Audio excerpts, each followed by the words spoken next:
guys, what's up? Don't get yourself twisted, man. Break, please. And but if you guys want to go to my second channel, Fun Times Production.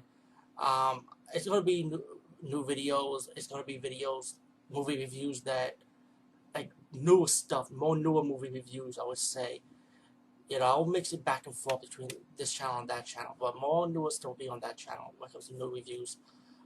Somebody might go flashback in the past with this. This is an old movie, another Midnight Horror collection. This is part of the visually closer Deadly Harvest line, and this is York Entertainment version of a ScareCrow genre horror movie.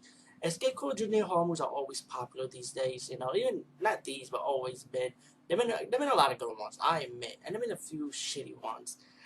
This is one of the few shitty ones, but actually, it's like you kind of enjoy it though. It's not great. It's not perfect. It's very low budget, very shitty, very cheesy. But it's like shitty to a point when you just want to make fun of it, and it has a lot of stupid moments, to be honest with you. But I admit the York Entertainment ScareCrow movies were pretty good. I mean, you got Scarecrow Slayer, and Scarecrow Gone Wild. Like the first movie was pretty much my favorite from the three anyway. It's the origin of the Scarecrow.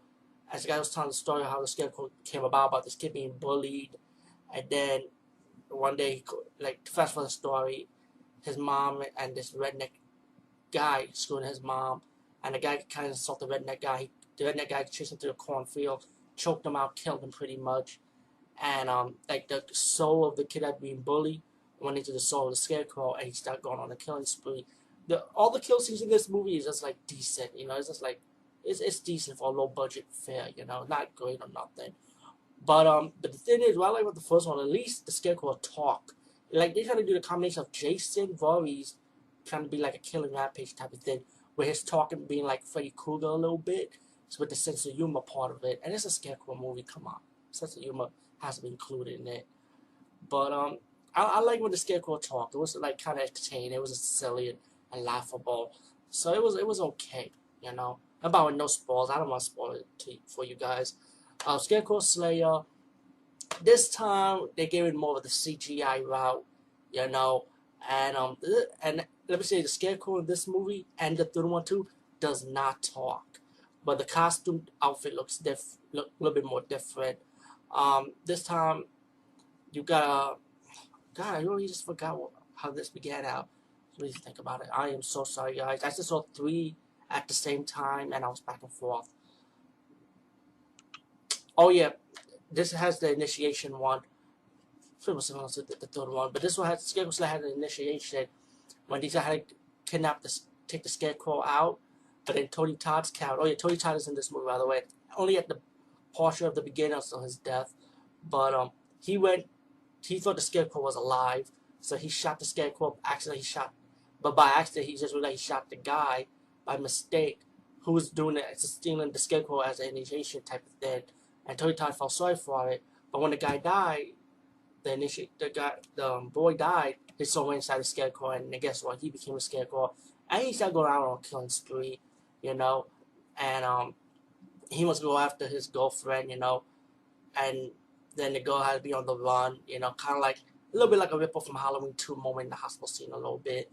And the kind of like the guy who got shot, his friend kind of want to help the Scarecrow out, and you have a silly moment scene when it gets fast forward towards the movie when the Scarecrow and the boy was fighting, and the boy died from the Scarecrow, and the best friend of the Scarecrow before he was human. I mean, so went to the second Scarecrow because the Scarecrow would have put his girlfriend, right? And besides, what I mean by Scarecrow's girlfriend, that's when he was human at the time before the soul got transferred.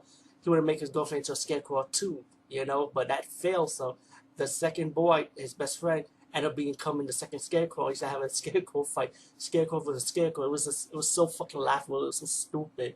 You just gotta laugh at it, and in a bad way, but you know what? You kind of like soak it up. Because it was just funny how they set it up.